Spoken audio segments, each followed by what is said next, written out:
او زمونږ حضرت صاحب مشر حضرت صاحب شیخ العرب والعجم مولانا عبدالغفور عباسی رحمه الله چې په جنت البقیع کې د صحابه او د تابعینو او د ائمه او د میندو مبارکو او د ډېرو لویو لویو اولیاء الله په منځ کې هغه هم دفن دی او د حضرت عثمان رضی الله تعالی عنه د مزار اقدس او د قبر اطهر د هغې په خوا کې دفن دی هغوی به فرمایل چاته تپوس کوي حضرت زه وامه چې زه درود شریف نه خپل وظیفه شروع کوم ما له وظیفه د درود شریف یول خوند راکوي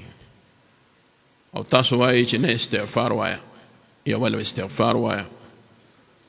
انو دا استغفار اول پکار دی او کنه درود شریف اول پکار دی نو حضرت ورته وفرمایل وی چې جامې خیره نشي نو ته یول وینځې او کنه عطر پې اول پورې کوې نو هغه ورته وی نه یول یې وینځم وی په څه په سرپو باندې په صابون باندې په یشېدلو اوبو باندې چې هغه بوی او هغه خیره هغه ترې ختم شوي بیا څه وکړي بیا چې اوچې شي نو بیا پې عطر پورې کړم نو وی دا ژبه هم لکه د جامو په شان ډېره سخه شوې ده ګنده شوې ده په ډېرو خبرو باندې په غیبت باندې په خطا غلطو باندې په پچموزو باندې په تنقید باندې د چا په دل ازارای باندې وی دا ژبه ګنده شوې ده اوس یې وی د استغفار په سرپو او په صابون باندې ووینځه نو بیا به پې د درود شریف عطر ولګئ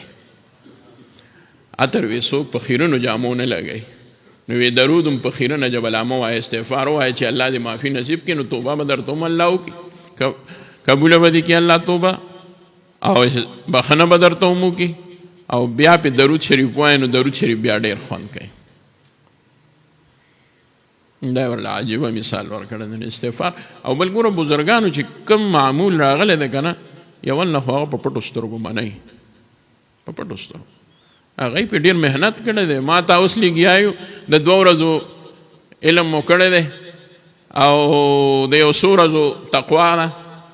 او هغه هم لا معلومه نه ده چې تقوا ده او که څه دي چې قلبي ده او که قلبي ده نو هغې په بنا باندې مونږ وو که دا داسې شي نو څنګه به که دا داسې شي نو څنګه به ګنې ډېرو وظایفو کې بنده په یو ځای شک راشي بس مونږ پې خاموش پاتې شو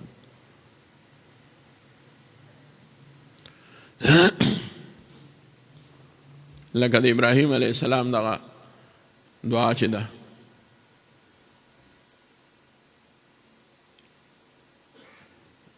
اللهم اغفر لأبي إنه كان من الضالين داسې دی که نه واغفر لأبي ای الله بخښنه وکړي زما پلار ته ځکه هغه د ګمراهانو نه دی نو ما یو ځل چې دا وی دعوات فضلیه کې نو ما دا وظیفه خو موږ دپاره نه ده دا خو د ابراهیم علیه السلام هغه دعا ده او د هغه د خپل پلار دپاره کړې ده نو ما زمونږ د مدرسې یو مولوي صاحب ته ووایي نو هغه راته ووایي او زه پې هم نه یم بوه نو هغه وخت سره خو زما شرح صدر ونه شوه په دې خبره باندې خو بیا مې وی تو عجیبه باندې د حضرت صاحب په حزب کې ته څوک چې په هغې کې وایي چې دا خو ماله نه دي ویل پکار ولې دا کاري چې په تلاوت کې وایي د قرآن مجید د آیتونو د ثواب د وجې حضرت صاحب رحمت الله علیه دا راغستی نو ثواب خو به دې کېږي که نه دا خو آیتونه دي نو آیتونو هغه ثواب خو به دې کېږي نو اگر چې هغه د دعاګانو کتاب دی خو دغه ځای کې د دې تلاوت ثواب مطلوب دی نو چې تلاوت ثواب درته مطلوب دی نو چې تلاوت ثواب درته میلاو شي دغه ډېره داسې ډېر خبرې دي موږ تلاوت کوو بس د تلاوت ثواب دی یا زمونږ حضرت صاحب والد محترم رحمت الله علیه به ربي انی مغلوب فانتصر وی نو دا وظیفه به چې ما چاته ووایي ما چې هغوی به داسې وي او موږ په انوار شمسیه کې هم دغه شان ولیکله نو بعضې علما ووایي چې که دا داسې شي چې ربي انی مغلوب فانتصر نو ما یې نه هغوی ویلی دي بیا مې چې پې سوچ وکړو نو د هغوی نه ما یو ځل اورېدلي دا مې یاد شو چې دې کې د آیت هغه ثواب راځي نو ځکه یې په هغه طرز باندې مونږ وو او په هغه قرائت باندې وو نو دا کابرو د اولیاء الله ډېر لوی نظر دی هغوی بغیر د وظایفو نه او د هغې د تحقیق نه بل کار نه دی کړی هغه خو به بس کتل چې څوک او موږ څه پوهېږو. نو استغفار نبی علیہ السلام فرمایي زه 100 ځله وایم. بعض علما وایي چې نبی علیہ السلام د دې نه هم سیوا ویلي دي. موږ دې کې خو شک نشته. د نبی علیہ السلام د وظایفو او د هغې د اسکارو د معمولاتو احصا موږ نشو کولی، د هغې شمیر موږ نشو کولی، د هغې اندازه موږ نشو لګولی، خو هغه د نبی علیہ السلام ذاتی معمولو او خصوصي صفت او کم خصوصي صفات چې د نبی علیہ السلام سره خاص دی، امت د هغې نه عاجز دی. امت د هغې نه عاجز دی. که هغه صوم وصال شوه، که هغه نورې خبرې شوې، لکه د نبی علیہ السلام مبارک د شپې د وده کېدو نه وړاندې تلاوت هغه بل څوک نشي کولی. نور اسکار اعمال د نبی علیہ السلام ذاتی صفتو او خاصو د نبی علیہ السلام سره. اوس څوک چې وایي چې یاره نبی علیہ السلام د دین هم سیوا کړی دی، مونږ وو په هغې کې تعلیم د امت شته؟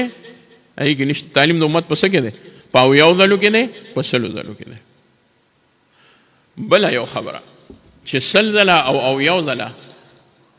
دا دواړه حدیث چې راغلی نو مونږ به څه کوو؟ مونږ وو دا د انسان پورې موقوف ده.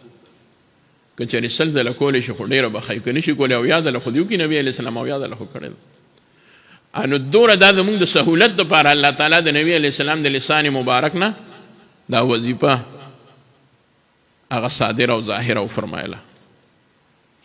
او که د دین هم څوک کمی او سیوا کوي نو کولی شي. د هغې مطلب دا دی، خو کم از کم رده شپه دې پې داسې تیر نشي چې دی استغفار پکې ونه وایي. رده شپه دې پې داسې تیر نشي چې دی پې استغفار ونه وایي. او دې ته دې نه ګوري چې زه ټوله ورځ جومات کې وم، اعتکاف کې وم،